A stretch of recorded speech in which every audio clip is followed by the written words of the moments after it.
Hah? Bukan sirah. Hah? Ya.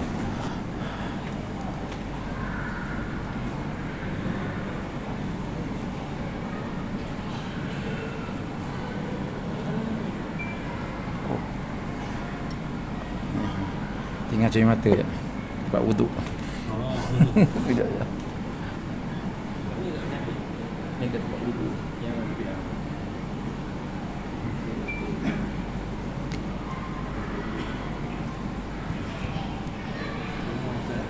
Apa ya? Sana? Ya.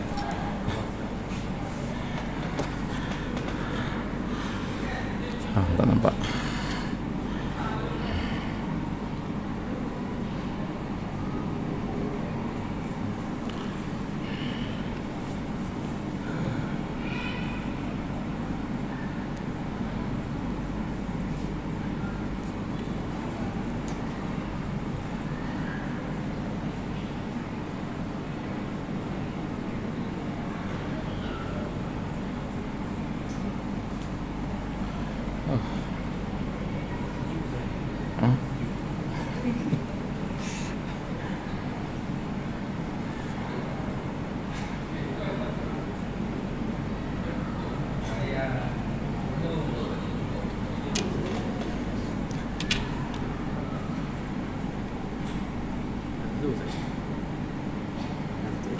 Apa dia? Tak apa, tak apa. Okey.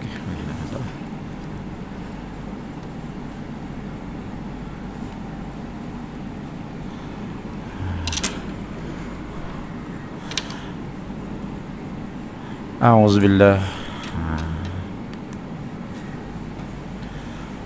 A'udzubillahi as-sami'il 'alim minasyaitonir rajim. Bismillahirrahmanirrahim. Assalamualaikum warahmatullahi wabarakatuh. Alhamdulillahi rabbil alamin wa bihi nasta'in ala umurid dunya waddin. Ashhadu an la ilaha illallah wa ashhadu anna Muhammadan abduhu wa rasuluh. Allahumma salli ala sayyidina Muhammad wa ala alihi wa ashabihi ajma'in, amma ba'du. Alhamdulillah, kita panjatkan rasa syukur kita kepada Allah Subhanahu wa taala pada malam yang mulia ini dapat sama-sama kita menghadirkan diri ke rumah Allah. Jadi pada malam ini memandangkan kita semakin hampir dengan bulan Ramadan, maka pada malam ini eloklah sama-sama kita bercakap berkaitan dengan ibadah puasa yang akan kita laksanakan itu. Ya. Namun begitu kita takkan lari daripada bercakap tentang sirah dan juga sejarah Islam. Kat sini.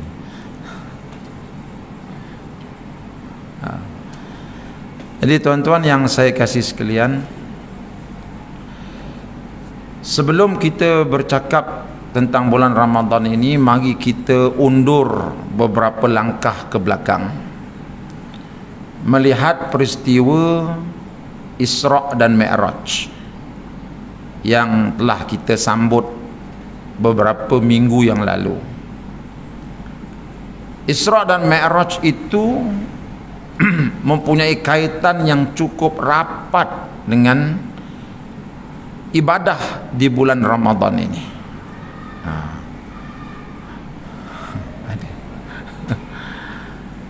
Kalau kita lihat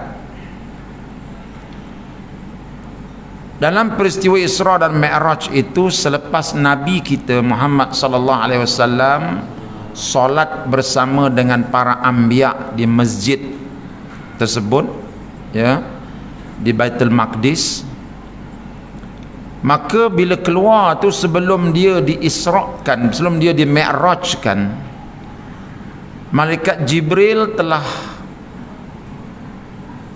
menunjukkan kepada Nabi, menawarkan kepada Nabi dua jenis minuman. Satu minuman namanya susu, satu minuman namanya khamar ataupun arak. Ya. Sebagaimana yang kita tahu, Nabi SAW telah memilih susu, dia tak pilih arak. Bila Nabi memilih susu, maka Jibril alaihissalam telah mengungkapkan satu kata-kata yang sangat hebat. Apa dia? Engkau telah memilih fitrah. Itu hudita. Hudita ini kalau dalam bahasa Arab tak boleh diterjemahkan dengan memilih. Engkau telah diberi hidayah, hudita. Ya, kalau hadaita, engkau memberi hidayah. Kalau hudita, engkau telah diberi hidayah. Alal fitrah, engkau telah diberi hidayah oleh Allah untuk memilih fitrah. Iaitu kata-kata Jibril alaihissalam. Di sini kita perlu merenung, mengapa Nabi memilih susu dan mengapa dia tidak pilih arak? Adakah kalau Nabi memilih arak pada ketika itu dia berdosa? Tak juga. Sebab apa tak berdosa? Sebab pada masa peristiwa Isra' dan Mi'raj ini berlaku, tasyrik' pensyariatan pengharaman arak belum lagi berlaku. Arak itu diharamkan setelah Nabi berhijrah ke Madinah. Ya, peristiwa Isra' dan Mi'raj berlaku sebelum Nabi berhijrah ke Madinah. Jadi maknanya tidak ada sebab.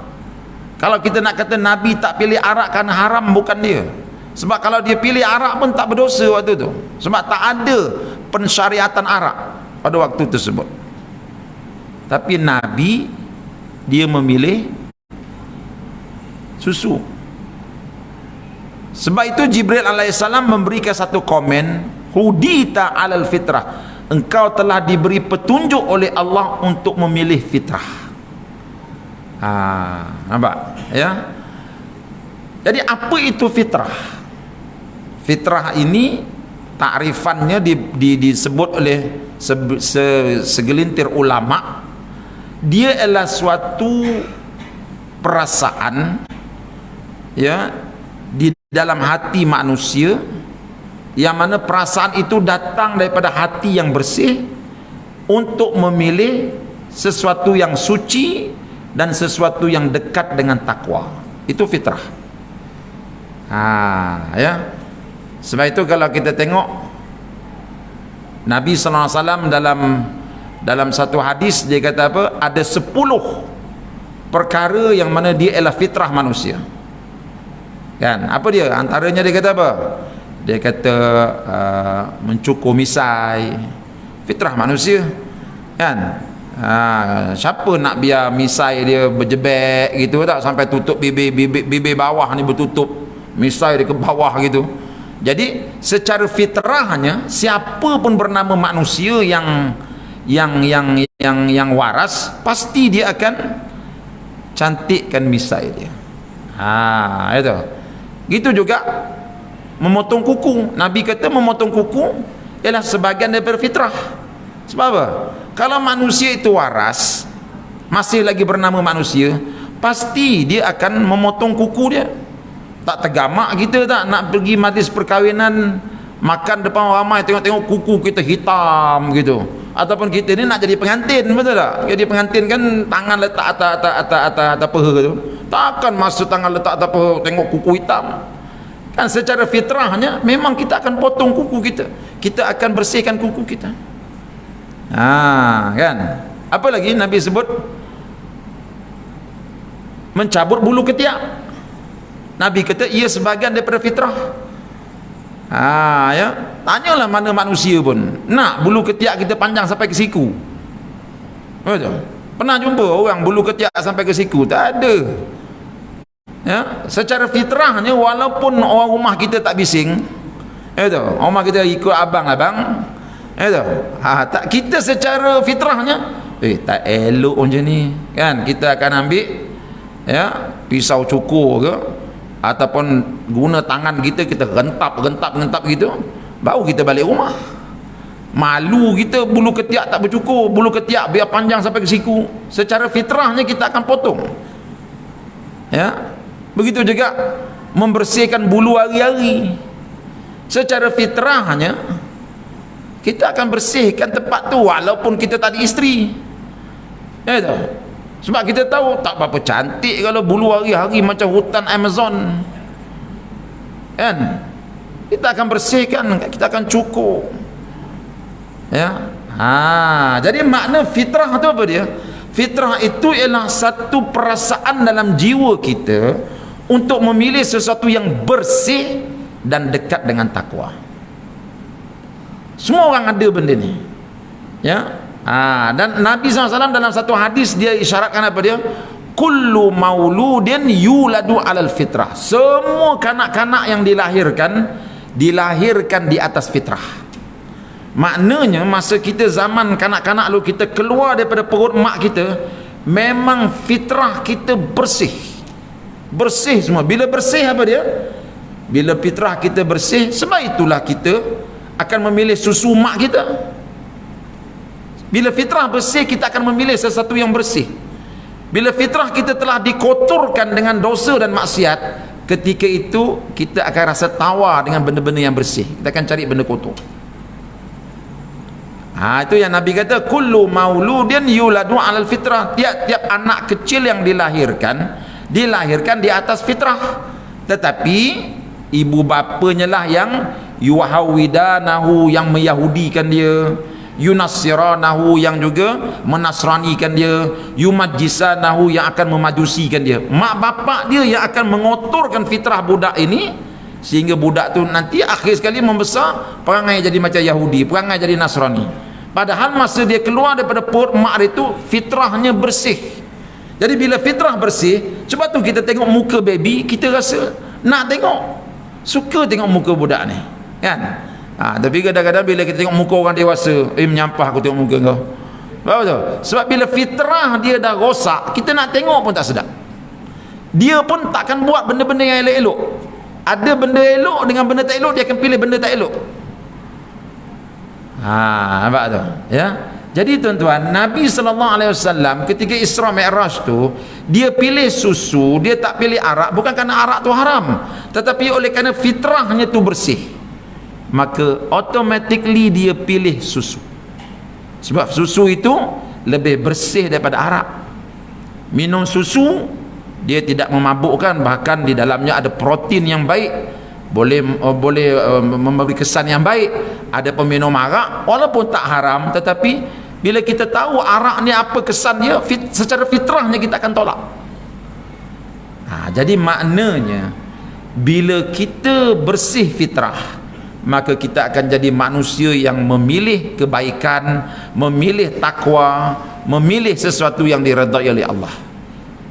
Ya. Tapi tuan-tuan, itulah, bila kita ni walaupun lahir fitrah kita bersih, kita ni ibarat air yang turun daripada gunung. Ya. Air turun daripada gunung, kita tengok bersih dia kan, sampai kita tadah lah air gunung nak jadikan air ubat, betul tak ya? Tapi bila air ni jatuh, dia akan lalu tanah hitam. Dia lalu tanah hitam, air ni kan jadi hitam kan. Dia pergi depan lagi, dia lalu kawasan lumpur, air tu akan berlumpur. Kemudian dia lalu pula kawasan kilang pula, lagilah air tu akan jadi hitam legam. Sementara dia nak sampai ke laut tu, air tu dah tak ada putih dah. Begitulah ibaratnya kita atas dunia ni. Masa kita lahir hari tu, fitrah kita bersih sangat. Tapi bila kita dah mula menjejakkan kaki ke atas dunia ini, macam-macam tanah kita pergi, macam-macam tempat kita pergi, macam-macam perkara kita buat, macam-macam kegiatan kita lakukan, sedikit demi sedikit hati kita menjadi hitam dan gelap, dan fitrah itu sedikit-sedikit akan mati. Sebab itu kita tak heran ya, macam mana Amerika Dia boleh letupkan bangunan PWTC dia tu, ya. Dan bila dia letupkan tu, yang terkorban ni adalah manusia yang cukup ramai. Dia buat begitu semata-mata nak tunjukkan bahawa orang-orang Islam itu ialah pengganas-pengganas. Dia tuduhlah yang letupkan PWTC itu ialah orang Islam. Tengok ni orang Arab gini.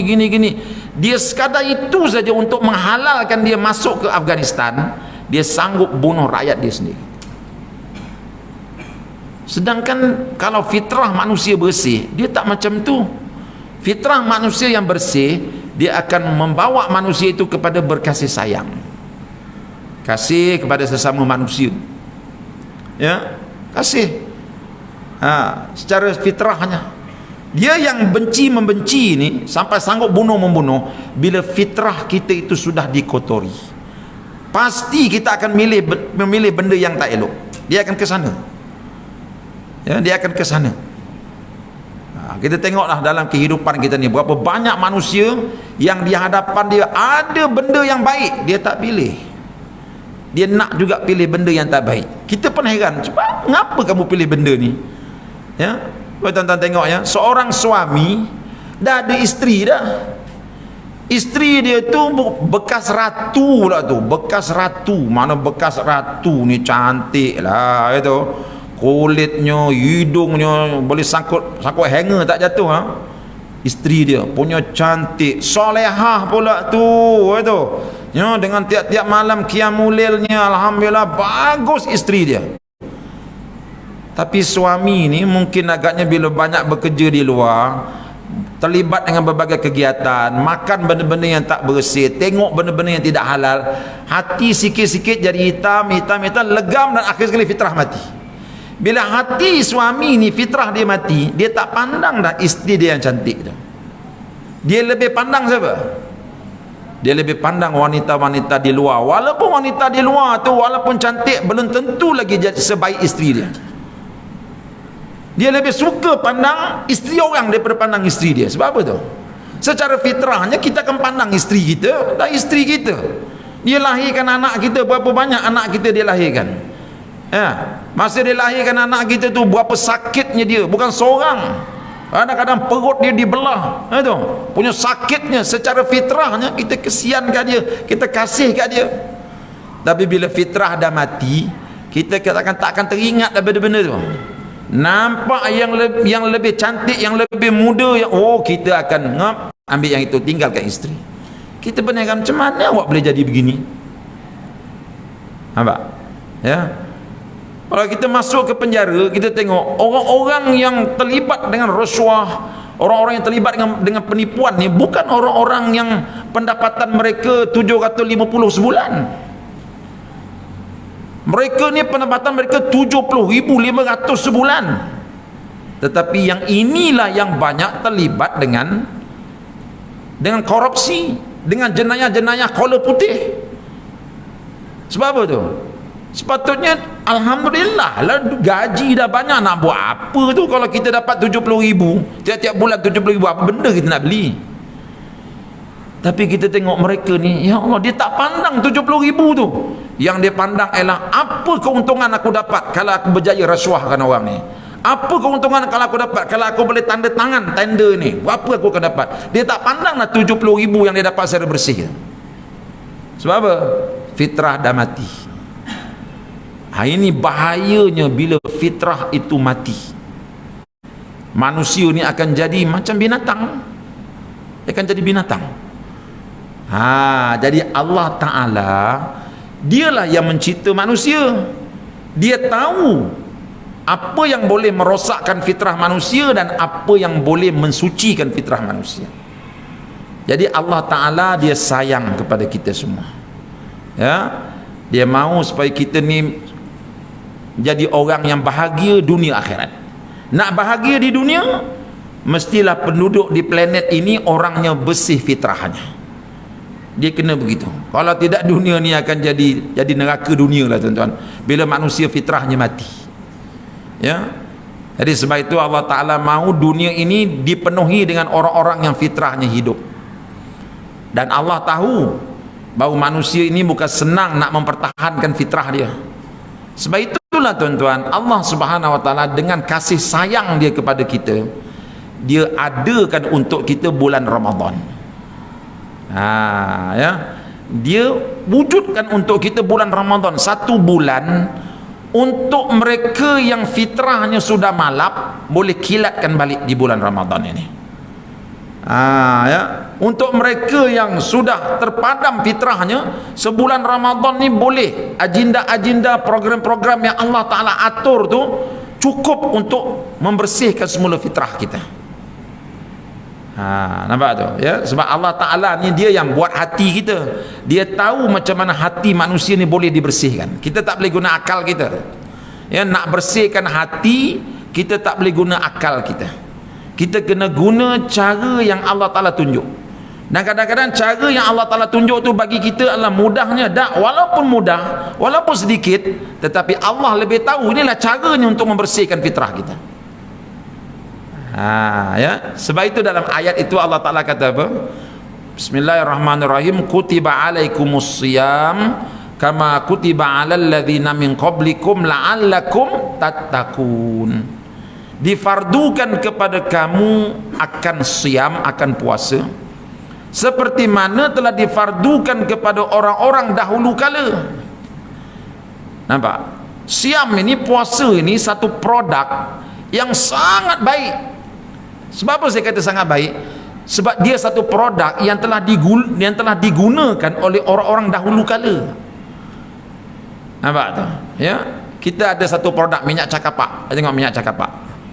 Saya rasa minyak cakapak ni dia dah ada dalam pasaran sebelum saya dilahirkan lagi. Ya, sampai sekarang bila sakit perut, minyak cakapak. Ya tu, kaya dah Cina tu. Ya, padahal banyak lagi minyak-minyak yang lain, tapi tak sebutlah minyak cakapak. Sebab apa tu? Sebab apa generasi dulu sampai sekarang guna? Sebab kita tahu dia produk yang baik. Ya, dia satu produk yang baik. Tengok kereta Mercedes, sampai sekarang orang guna lagi. Morris Minor orang tak guna dah. Pernah tengok kereta Morris kan? Saya dulu bapak pakai Morris dulu. Ya, tak ada dah. Semua orang kata Mercedes bagus, Volvo bagus. Dulu pun guna, sekarang pun guna. Jadi bila produk itu bagus, maka dia akan berterusan penggunaannya. Begitu juga puasa. Allah kata apa? Aku fardukan kepada kamu puasa. Puasa yang mana ya Allah? Puasa yang sangat baik, yang telah diguna pakai oleh orang-orang dahulu kala. Orang-orang dahulu kala sebelum kamu banyak yang rosak fitrahnya, lalu aku berikan kepada mereka satu alat untuk bersihkan balik fitrah itu, namanya puasa, dan mereka berjaya. Dan oleh kerana produk itu berjaya membersihkan fitrah mereka, yang jahat jadi baik, yang baik jadi lebih baik, maka aku dengan penuh kasih sayang berikan kepada kamu produk ini untuk kamu gunakan juga. Nah, ambil kamu puasa. Jadi kita beruntung, Allah yang maha bijaksana, dia sendiri memilih untuk kita satu produk yang terbaik, yang telah berjaya membersihkan fitrah manusia yang telah dikotorkan. Jadi sebab tu kita kena rasa syukur bila dapat berjumpa dengan siam Ramadan ini. Kita kena bersyukur sebab apa? Kita dapat satu produk yang terbaik. Ibarat kita ya, dalam pasaran ni ada banyak produk, tiba-tiba kita dapat produk yang terbaik, sudah pasti kita akan gembira. Jadi sebab itu bergembiralah bila kita dapat berjumpa dengan Ramadan Al-Mubarak. Kemudian Allah Ta'ala tutup ayat ni, katanya apa? La'allakum tattaqun, supaya kamu jadi orang bertakwa.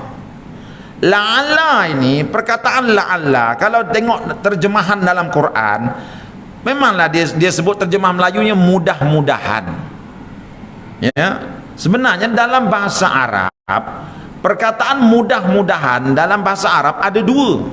Satu mudah-mudahan yang boleh didapati, satu lagi mudah-mudahan yang tak mungkin boleh didapati. Mudah-mudahan yang tak mungkin boleh didapati, dalam Quran dia guna perkataan laita, lam yata. Sebab tu dalam surah Al-Mulk kita baca apa? Ya laitani kuntu turaba, ya laitani, Kan bila ahli neraka tu tengok seksaan api neraka, dia kata apa? Ya laitani, harap-haraplah aku ni jadi tanah, tak payah diperiksa, tak payah dihisap, harap-harap aku jadi tanah. Harap-harap dekat situ, harap-harap yang tak mungkin dapat, sebab semua manusia akan diadili di akhirat nanti. So dia guna laita. Jadi bila Quran guna laita, bermakna itu harap-harap yang tak mungkin dapat ditunaikan. Tapi kalau la'alla, sebab tu dalam ilmu nahu, dalam ilmu grammar Arab dia panggil laita litamanni. Laita itu untuk pengharapan yang tak mudah dapat, la'alla litaraji, la'alla untuk pengharapan yang boleh dapat. Jadi Allah kata apa? La'allakum tattaqun, dengan kamu berpuasa kamu boleh dapat takwa. Gitu. Allah guna la'alla, dia tak guna laita. Maknanya Allah sebagai Tuhan yang maha bijaksana, dia tahu manusia ni dengan puasa itu mereka akan boleh jadi orang yang bertakwa, orang yang bersih hatinya, orang yang bersih fitrahnya. Allah tahu. Nampak? Jadi oleh kerana Allah tahu puasa ni boleh membawa kita bersih fitrah, maka kita kena bertanya kepada Allah, bagaimana caranya ya Allah? Bagaimana caranya? Sebab kami ni puasa dah banyak kali dah, tapi tak sampai kepada takwa tu. Perasan tak kita punya puasa sebelum ni sampai ke tidak kepada takwa? Ya, takwa-takwa ni apa dia? Takwa-takwa ni ditakrifkan oleh Sayyidina Ali. Dia kata apa? Orang bertakwa ialah orang yang senantiasa melihat segala amal perbuatannya untuk bekalan akhirat. Itu orang bertakwa. Dia punya misi akhirat, dia cari duit, misinya untuk dapat syurga Allah. Dia bekerja, misinya untuk dapat syurga Allah. Dia berolahraga, misinya untuk dapat syurga Allah. Semua untuk akhirat. Walaupun dia buat kegiatan dunia, matlamatnya akhirat. Tidak ada matlamat duniawi. Itu makna orang bertakwa.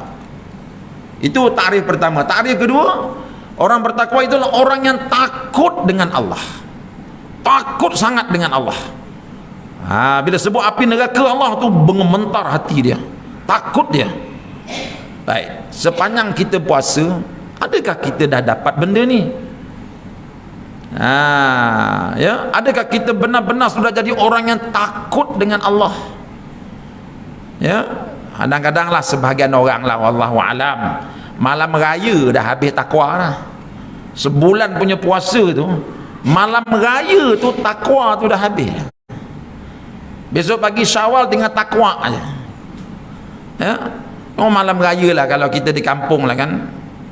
Macam orang kampung lah kan, kita balik kampung ya. Biasa Ramadan yang terakhir tu memang kita bajet nak buka puasa satu keluarga lah. Itu Pak Long balik, Pak Angah balik, semua pak saudara balik, bawa balik anak. Kita pun jumpa sepupu sepapat kita kan. Tengok tu berkumpul sepupu sepapat ya. Dulu masa kecil-kecil dulu berkumpul okey lah, zaman budak-budak itu pagi-pagi kita mandi dalam besin sama dengan sepupu kita perempuan tu, dua-dua tak pakai baju, betul tak? Masih budak-budak dulu ya, maklum kita mandikan kita, mak kita mandikan anak saudara dia, sama-sama tak pakai baju. Tapi sekarang ni dah besar-besar, sepupu perempuan ni jadi pramugari, sepupu perempuan ni jadi ustazah, kita pula jadi ustaz. Tapi malam raya tu memang berkumpul semualah, nak berbuka puasa di rumah nenek. Itu. Jadi agaknya bila berkumpul tu boleh jaga ke syariatnya. Tak apalah, masa buka puasa tu jaga lagi lah, masing-masing pakai tudung, betul tak ya? Buka puasa, lepas buka puasa solat maghrib, lepas solat maghrib menunggu waktu peristiharan besok raya ke tidak ya. Zaman dulu-dulu lah kan, sekali penyimpan moho besar raja-raja istihar besok raya, ketika itu melompatlah kita. Nenek pun kata malam ni kita gantung langsir, tak sempat dah ni. Jadi sepupu-sepupu semua jom kita kerja sama, yang cari bulu lemang cari bulu lemang, yang buat ketupat, yang gantung langsir. Yang gantung langsir, yang naik tu, yang pegang tangga sepupu lelaki, yang naik tangga pasang langsir sepupu perempuan. Sambil pasang langsir tengok ke atas. Itu. Jadi berlakulah percampuran malam tu, habis kita punya takwa. Puasa sebulan habis gitu je. Ya. Jadi takwa ni tuan-tuan, itu dia. Jadi Allah kata la'allakum tattaqun, bila kamu puasa ni kamu pasti akan dapat takwa. Tapi kita tanya, mengapa kita tak dapatnya? Dalam masyarakat kita tiap-tiap tahun orang Islam berpuasa, tapi bergaduh sama-sama orang Islam, bertikam sama-sama orang Islam. Mana takwanya? Kata puasa dapat takwa. Nampak tu ya? Allah kata la'allakum tattaqun. Tak mungkin kalau kamu puasa kamu akan dapat takwa, kata Allah. Kalau kamu dapat takwa ni, dunia ni akan jadi syurga bagi kamu. Semua orang fitrahnya bersih. Tunggu sekejap azan.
Asyhadu an la ilaha illallah.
La haula wa la quwwata illa billahil aliyyil azim.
Sekali lagi tuan-tuan, jadi sekarang ni kita berhajat untuk dapatkan takwa tersebut.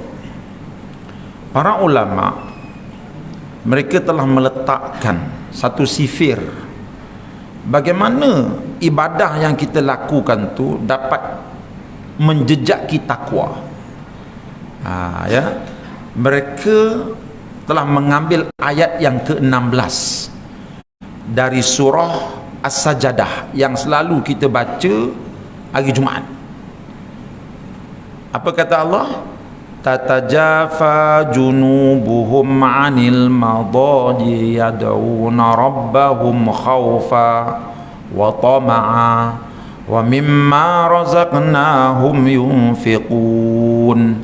Ayat ni pendek, tetapi inilah ayatnya yang kata ulama, kalau diamalkan ayat ini, tuntutan ayat ini, amalan kita akan dapat menjejak takwa. Kalau tak ada ayat ini, maka amalan kita jadi habaan mansur, akan jadi seperti debu yang berterbangan. Itu yang Nabi kata tu, ramai orang puasa maka mereka tak dapat melainkan lapar dan dahaga. Bukan saja orang puasa dapat lapar dahaga, kadang-kadang tahajud, ramai orang tahajud yang dapatnya hanya mengantuk dan letih. Ramai orang berderma yang dapatnya hanyalah hilang duit, tak dapat apa-apa. Ya, sebab apa tu? Sebab ayat 16 surah Sajadah ini kita tak ambil berat. Mari kita tengok ayat ni. Ya, kalau boleh tahun ni biarlah puasa kita berpijak kepada ayat 16 surah Sajadah ini. Apa kata Allah? Tatajafa junubuhum 'anil madaji'. Ya. Orang-orang yang baik-baik itu, kata Allah, mereka merenggangkan diri daripada tempat tidur. Artinya mereka ni malam kurang tidur lah. Ya, maknanya mereka beramal. Mereka beramal. Baik, itu bagus. Itu tak jadi masalah.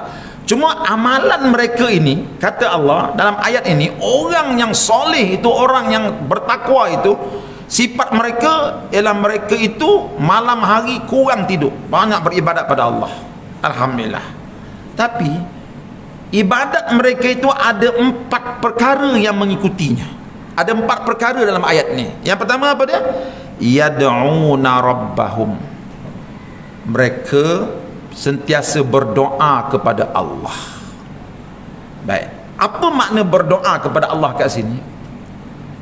Maksud berdoa kepada Allah di sini ialah mereka mengharapkan ibadah mereka itu, ya, mereka mengharapkan Allah Ta'ala beri rahmat kepada mereka biar mereka dapat buat ibadah itu. Itu makna dia.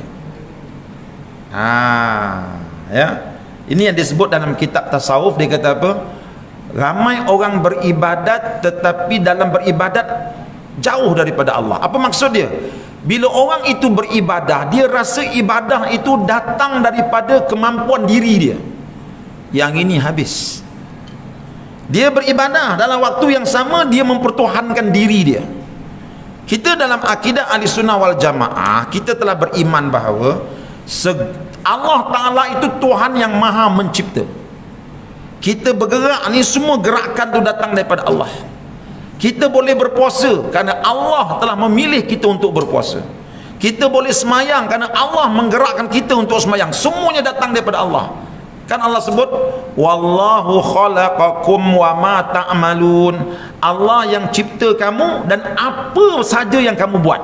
Allah buat kamu dan segala perbuatan kamu pun Allah buat. Dalam ayat ni, ini akidah kita. Makna segala yang kita buat semua datang daripada Allah. Jadi bila kita berpuasa ini, bila kita dapat saja berpuasa, jangan sekali-kali kita sangka aku dah jadi orang baik, dah.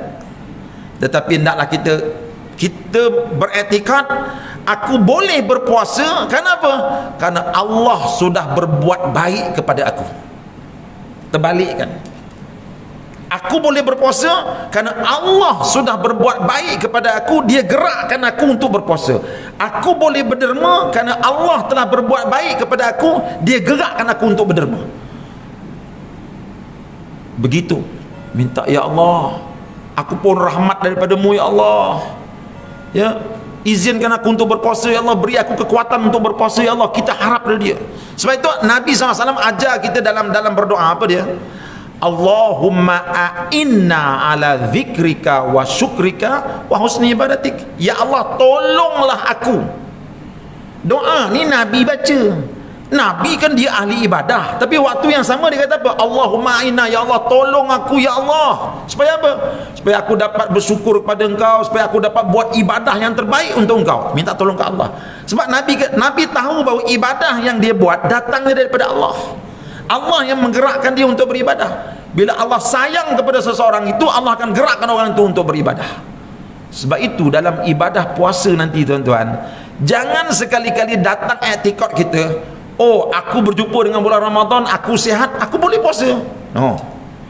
Bila masuk bulan Ramadan tuan-tuan, sebab tu sebelum masuk bulan Ramadan, Nabi ajar kita apa? Allahumma balighna Ramadan, ya Allah sampaikanlah aku ke bulan Ramadan. Maksudnya aku takkan boleh sampai bulan Ramadan melainkan dengan rahmat daripada engkau ya Allah. Aku takkan boleh jumpa Ramadan melainkan dengan pilihan daripada engkau. Tiba-tiba kita jumpa Ramadan, terima kasih ya Allah kerana engkau telah jumpakan aku dengan bulan Ramadan. Kita rasa bahawa itu kurniaan Allah, bukan kerana kita ni bagus. Dan bila masuk bulan Ramadan, malam tu kita semua ramai-ramai datang buat qiyamul, datang buat tarawih. Ketika kita datang buat tarawih itu, berdiri kita di atas saf tu, jangan sekali-kali kita rasa dah bulan Ramadan aku datanglah. Dah, terima kasih ya Allah, engkau bukan sahaja telah temukan aku dengan bulan Ramadan, engkau telah mudahkan aku untuk beribadah ya Allah. Kita nampak semua tu hadiah daripada Allah. Malam nanti kita boleh qiyamul lail. Jangan sekali-kali kita sangka dah malam qiyamul lail orang semua pergi, aku pergilah. Jangan. Terima kasih ya Allah, di malam yang sepi lagi gelap ini kau telah pilih aku ya Allah. Terima kasih ya Allah kerana engkau telah pilih aku untuk sujud pada engkau. Kita anggap bahawa setiap yang kita buat semuanya datangnya daripada Allah Subhanahu Wa Taala. Itu rahmat daripada Allah. Ini yang pertama sekali. Barulah Allah nampak, oh ini hamba aku. Sebab apa? Sebab dia boleh buat ibadat pun dia tak lupakan aku. Dia anggap bahawa itu ialah hadiah daripada aku. Jangan jadi orang sombong. Orang sombong dia boleh beribadah, dia tak nampak pun itu hadiah daripada Allah. Dia nampak bahawa itu kerana kekuatan dia, kerana kesolehan dia. Jangan. Jadi ini yang pertama. Jadi mulai daripada sekarang sampai bulan Ramadan dan sampai bila-bila, sentiasa minta, ya Allah mudahkan aku untuk beribadah kepada engkau ya Allah, mudahkan aku untuk bangun qiyamul lail ya Allah. Tiba-tiba kita boleh bangun saja, terima kasih ya Allah atas rahmat, inayah dan pilihan kau aku dapat bertahajud malam ni ya Allah. Kita tak nampak pun diri kita. Sebab tu dalam kitab hikam dia kata apa? Tanamlah dirimu di tanah yang hina. Tanam diri kita. Bila kita boleh buat ibadah, jangan bagi nampak diri kita. Nampakkan itu ialah kurniaan daripada Allah. Sebab apa? Sebab apa kena tanam di dalam tanah yang hina? Sebab benih kalau kita semai atas tanah, dia tak kuat. Benih kalau nak kuat macam mana? Korek tanah, tanam di ke dalam. Bagi nampak tanah, benih letak ke dalam. Jangan bagi nampak. Begitulah ibadah kita. Jangan bagi nampak kemampuan diri kita. Yang kita nampak ialah kurniaan Allah Subhanahu Wa Taala. Ini langkah beribadah. Baru kita akan jadi Abdullah, baru kita akan jadi hamba Allah, baru akan hilang ujub dan takabur dalam diri kita. Kalau tidak tuan-tuan, nanti tengah-tengah Ramadan orang semua dah tak ada, kita datang berqiyamul lail, kita akan rasa ujub, hebat aku ni. Ini habis ibadah kita. Sebab itu ulama ajar mesti yad'una, mesti memohon kepada Allah, ya Allah berikan aku rahmat engkau ya Allah supaya aku dapat beribadah. Tiba-tiba kita boleh beribadah, kita pun ya Allah terima kasih kerana aku telah engkau mudahkan untuk beribadah. Kita nampak itu rahmat daripada Allah. Itu yang pertama. Yang kedua, yad'una rabbahum khaufa. Mereka buat ibadah dalam keadaan takut kepada Allah. Ini perkara kedua yang mesti ada. Kita datang qiyamul lail, kita datang tarawih, rajin mat kau datang. Aku datang ni mat memikirkan bahawa apa bekalan aku nak bawa ke akhirat nanti. Aku dalam zaman muda aku sibuk dengan kerja. Itu. Ni aku pula dah beruban ni 2-3 hari lagi, ya Allah panggil apa bekalan aku. Aku takutlah jumpa Allah tak ada bekalan. Aku datanglah. Begini. Kita buat ibadah dalam keadaan kita takut kepada Allah, takut sangat kepada Allah. Kita berpuasa takut sangat kepada Allah.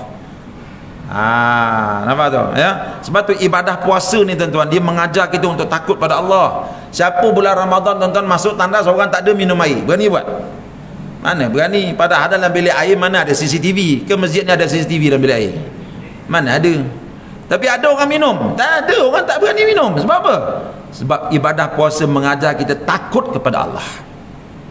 Jadi sipir keduanya, buat ibadah kerana berasa takut kepada Allah. Sebab itu tuan-tuan, Imam Ghazali ajar kita dalam beribadah, datangkan perasaan takut dalam hati. Nak takut macam mana? Mudah aja kata Imam Ghazali. Gini, contoh kita ambil air semayang. Bila kita dengar azan tu, Allahu Akbar, Allahu Akbar, kata Imam Ghazali, kau bayangkan ketika itu sangkakala ditiupkan hari kiamat berlaku. Kita bawa diri kita ke sana, ya. Hayya 'alas salah, kita bayangkan, ya Allah, sangkakala kedua ditiup, aku akan dihadapkan ke mahkamah Allah. Bawa fikiran kita ke sana, ya. Bawa fikiran kita ketika azan tu, bawa fikiran, aku ni akan mati, aku akan dibangkitkan nanti di akhirat. Bila sangkakala kedua ditiup, aku akan dibawa ke mahkamah Allah. Kita pun anggaplah azan itu bagaikan sangkakala. Bila takut nonton sangkakala tu, kita pun tinggalkan gebar kita, tinggalkan selimut kita, takut, pergi ambil wudu. On the way pergi datang ke masjid tu, jangan pasang radio klasik, itu jangan pasang radio apa-apa. Kita pada ketika itu bayangkan, beginikah nanti aku akan berjalan ke padang mahsyar Allah. Ya Allah, hari ini aku berjalan pergi ke rumah Engkau, ya Allah. Nanti ketika aku berjalan ke padang mahsyar-Mu, ya Allah, untuk diadili bagaimana keadaan aku. Sebab itu Nabi ajar apa dia? On the way pergi ke masjid itu, baca doa cahaya, Allahumma nawwir qalbi binuri hidayatika. Ya Allah, berikanlah hati aku hati yang bercahaya, telinga aku telinga bercahaya, mata aku mata bercahaya bila aku bangun di padang mahsyar nanti. Kita bayangkan, ajak diri kita untuk bayangkan benda itu. Kalau kita boleh mengangan-angankan dunia, mengapa kita tidak boleh membayang-bayangkan akhirat? Jadi bila kita ambil wuduk, masa kita basuh muka, bawa diri kita ke akhirat. Ketika basuh muka, ya Allah, muka ini biarlah bercahaya, ya Allah, bila bangun di padang mahsyar nanti, ya Allah. Boleh basuh tangan, ya Allah, biarlah tangan kanan ini yang boleh menerima buku suratan amal, ya Allah. Jangan tangan kiri ini, ya Allah. Jadi kita sentiasa berdialog untuk bawa rasa takut. Jadi kalau kita tak bawakan rasa takut ini, maka habislah amalan kita. Akhir sekali amalan kita jadi apa? Hanya jadi amalan untuk melengkapkan rukun dan syarat. Itu je. Dia tak ada ruh dekat dalam tu. Ya, jadi datangkan perasaan takut dalam bulan puasa. Takutkan Allah, bimbangkan Allah, ingat api neraka Allah, ingat balasan Allah. Ini syaratnya. Ya. Jadi kalau beginilah tuan-tuan, saya yakin tarawih kita 30 hari akan penuh semua. Tapi kita itulah, bila Ramadan, satu Ramadan, memang pihak AJK Masjid pening kepala ni, rancang bagaimana nak besarkan masjid lagi. Sebab dah sampai ke jalan, baru bentang kita kerja 15 Ramadan, tengok dah tak ada orang lah, tak jadi lah. Sebab apa? Sebab separuh daripada orang dah tak ada. Sebab apa tu? Sebab datang beribadah bukan kerana takutkan Allah, datang beribadah kenapa? Kerana ini Ramadan. Kau tak tahu ke ni Ramadan, jomlah kita bertarawih. Dia tak ada rasa ibadah itu kerana takutkan Allah. Baik. Seterusnya apa dia? Yad'una rabbahum khaufa wa tama'a. Dan mereka buat ibadah dalam keadaan tamak. Apa makna tamak? Dalam keadaan tamak, haluba terhadap ganjaran Allah. Itu dia. Ya, manusia kita nak, ya Allah, aku dah lah tak ada apa-apa, ya Allah, aku harapkan dengan qiyamul lail aku buat ni, ya Allah, akan dapat menutup kesalahan aku yang dulu. Ya Allah, aku dah tak ada apa-apa, ya Allah, ya, amalan pun tak ada, ya Allah, harap dengan Ramadan ni, puasa ni, ya Allah, akan dapat menjadi pembela aku di akhirat nanti. Kita mengharapkan begitu. Ini mana tama'a, mengharapkan ganjaran Allah dalam ibadah yang kita lakukan. Dan ganjaran itu janganlah sekali-kali ganjaran duniawi. Mudah-mudahan bila aku puasa ni, Allah, tender lepas Ramadan ni dapatlah ke aku. Janganlah gitu. Itu. Jangan fikir dunia ni buang dah. Itu, kita semua dah dekat ni dengan akhirat. kan? Jadi kita beribadah karena tamakkan ganjaran Allah. Sebab itu para ulama kata apa? Setiap kali kita lepas beribadah, tutup mata, bayangkan ketika itu kita sedang mendapatkan, kita sedang meraih ganjaran yang Allah Taala janjikan. Rasakan begitu. Ya, kemudian akhir sekali, yang ni penting. Apa dia teman sambung? Yad'una rabbahum khaufa wa tama'a wa mimma razaqnahum yunfikun. Ini yang keempat. Setelah dia beribadah, penutupnya ialah mereka menginfakkan harta mereka ke jalan Allah. Sebab itu dalam ibadah puasa, penutupnya ialah zakat fitrah. Sebab dia kena ada 4 syarat tu. Pertama, harapkan rahmat Allah. Yang kedua, buat ibadah kerana takutkan Allah. Yang ketiga, buat ibadah kerana nakkan ganjaran daripada Allah. Yang keempat, mereka itu menafkahkan harta ke jalan Allah. Kita boleh semak, kalau nak ibadah kita benar-benar berkesan, jadilah orang yang pemurah, sentiasa bersedekah. Tapi kalau kita makin beribadah, makin kedekut tu kuat sangat, kita kena semak balik ibadah kita tu jadi apa. Ya, jadi ini 4 perkara Allah Ta'ala dah tunjukkan kepada kita dalam ayat ni. Kalau kita nak ibadah kita itu jadi ibadah yang memberi kesan kepada diri kita, last sekali mesti infak kepada Allah. Sebab itulah kalau kita faham ayat ni, saya rasa tong masjid memang tiap-tiap minggu bila buka tu, buka pintu je duit bertebarai keluar. Ada tak berlaku kat sini? Buka je bertebarai keluar. Sebab punya banyak tu. Sebab apa? Sebab orang faham lepas beribadah penutupnya kena infak. Lepas beribadah penutupnya kena infak. Ni Allah dah susun dah. Nampak tu? Ya. Waktu kita tengok kawan-kawan kita yang faham ayat-ayat ni, lepas dia semayang, kita tengoklah dia mesti pergi dekat tong masjid, dia mesti letak 10 sen, 20 sen letak. Sebab apa? Walaupun 10 sen, kita telah memenuhi ayat yang ke-16 daripada surah As-Sajdah. Penutup ibadah ialah infak ke jalan Allah. Jadi jangan lupa tuan-tuan, insya-Allah bulan Ramadan nanti kita bawa ayat yang ke-16 ini bersama-sama dengan ibadah kita. Apa yang saya terangkan tadi itu hanyalah 1% daripada kefahaman keseluruhan ayat itu. Yang lebihnya tuan-tuan tolonglah baca dalam kitab-kitab tafsir, ya. Tengok apa kupasan ulama pada ayat yang ke-16 dari surah As-Sajdah ini, yang sangat penting untuk kita fahami sebelum kita memulakan mana-mana ibadah yang kita lakukan, ya. Jadi saya rasa itu sajalah yang dapat saya kupas malam ni. Tak sempat nak kupas tentang tafsir sebab kita road to Ramadan, jalan untuk menuju Ramadan ni. Jadi masing-masing dah tak sabar, kita terus berdoa mudah-mudahan Allah Ta'ala sampaikan kita untuk bertemu dengan Ramadan Al-Mubarak yang Allah Ta'ala janjikan kepada kita, dalamnya ada 1 juta kebaikan insya-Allah, ya. Jadi mana-mana yang belum qada puasa, qadalah cepat, ya, sempat lagi ni, ya tu. Mana yang belum bayar fidyah, takut-takut tak bayar bulan tahun depan dia berganda lagi. Dan mana-mana yang ada berselisih faham adik-beradik sebelum masuk Ramadan ni, cepat-cepatlah hantar mesej minta maaf, ya. Sebab kalau kita puasa banyak pun kita bergaduh adik-beradik, kita bergaduh jiran tetangga, ya. Nabi kata apa? La yadkhulul jannah qati'un, takkan masuk syurga orang yang memutuskan hubungan silaturahim, ya. Jadi ini pesanan untuk saya lah. Saya pun banyak juga berbalah tuan-tuan. Kita penyokong Liverpool, ya, balah dengan MU, betul, ya. Jadi kita berdamai, ya, kita berdamai, ya, itu. Sebab kalau kita tak berdamai, nanti puasa kita habis gitu je tuan-tuan, habis gitu je, ya. Mana yang ada perasaan dengki dalam hati, cepat-cepatlah buang dengki tersebut. Sebab Nabi kata apa? Al-hasadu ya'kulul hasanat kama ya'kulun narul hatab, kama qala Nabi. Hasad, dengki itu memakan amal-amal kebaikan kamu seperti mana api memakan kayu-kayu yang kering.